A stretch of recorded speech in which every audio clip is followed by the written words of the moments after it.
বিষয়টা সময় আসলে আপনারা সবই জানতে পারবেন। এখানে আমরা লুকিয়ে কোনো কাজ করছি না। আমরা এটা আপনারা কেন রুট ম্যাপ নাম দেন একবার, সূচি নাম দেন একবার, এক ধরনের নাম আপনারা ইউজ করেন। আমরা যেটা একটা পরিকল্পনা, এটা আমাদের একটা কর্ম পরিকল্পনা। আমি রুট ম্যাপ বলবো না, এটা আমাদের একটা কর্ম পরিকল্পনা। আমাদের যে বিভিন্ন অ্যাক্টিভিটিসগুলো আমাদের করতে হবে, সেগুলো কোনটা কোন সময়ে শেষ করব, কোন সময় শুরু করব, এইটার একটা পরিকল্পনা আমরা। সেটাই এটাকে অনেকে আবার রুট ম্যাপ বলে, অনেকে নানাভাবে এটাকে নাম দেয়। আমি রুট ম্যাপ বলছি না, এটা আমরা আমাদের একটা কর্ম পরিকল্পনা বলছি। সেটা তো অবশ্যই আছে, যে কোনো অফিসে তাদের একটা কর্ম পরিকল্পনা থাকবে না?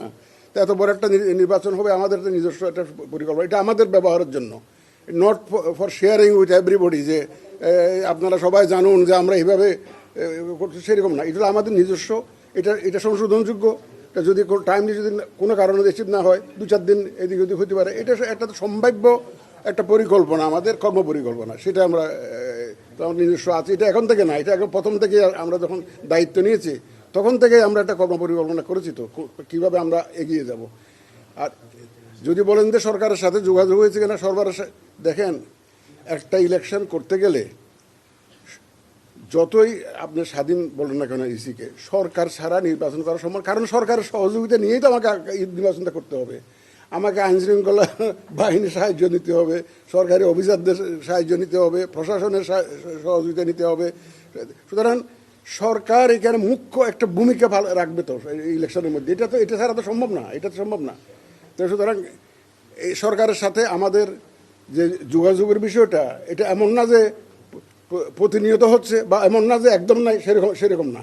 আপনারা ইলেকশনের ব্যাপারে যদি তারিখের ব্যাপারে যদি বলতে চান, যদি ডেটের ব্যাপারে, এটা আপনারা যথাসময়ে জানতে পারবেন। আমরা যথাসময়ে শিডিউল ঘোষণা করবো, তখন জানতে পারবেন ইনশাআল্লাহ। এটা দেখা করতে যাওয়ার বিষয়টা না তো। সরকারের সাথে কি আমাদেরকে একদম পরিকল্পনা করে ঘোষণা দিয়ে যেতে হবে নাকি? এটা তো এটা একদিক থেকে তো সরকারের সাথে আমাদের তো এটা তো ফর্মালি ইনফর্মালি নানাভাবে তো যোগাযোগ হতেই পারে। এটা তো বিভিন্নভাবে যোগাযোগ হতে পারে। এটার জন্য আমার একদম প্ল্যান করে জায়গা ঘোষণা দিয়ে সভা সমিতি করে তো যাওয়ার প্রয়োজন নাই। সরকারের সাথে তো আমাদের যে এমন না যে আমরা সরকারের একদম যে ধারে কাছে নাই, আমরা একটা দ্বীপে আছে, এমন তো না। আমরা এমন তো না। আপনারা দেখছেন যে বিভিন্ন সংস্কার কমিশনের সুপারিশ নিয়ে তার মধ্যে ইলেকশন কমিশন সংস্কারের বিষয়গুলো আছে। তো সুতরাং এগুলো আমরা তো সম্পৃক্ত, সরকারের এই কর্মকাণ্ডের সাথে আমরা তো সম্পৃক্ত আছি। তো এগুলোকে ধারণ করেই তো আমাদেরকে এগিয়ে যেতে হবে। এবং সময় মতো যোগাযোগ হবে, আপনারা জানবেন, এবং সময় হলে সব কিছু জানতে পারবেন।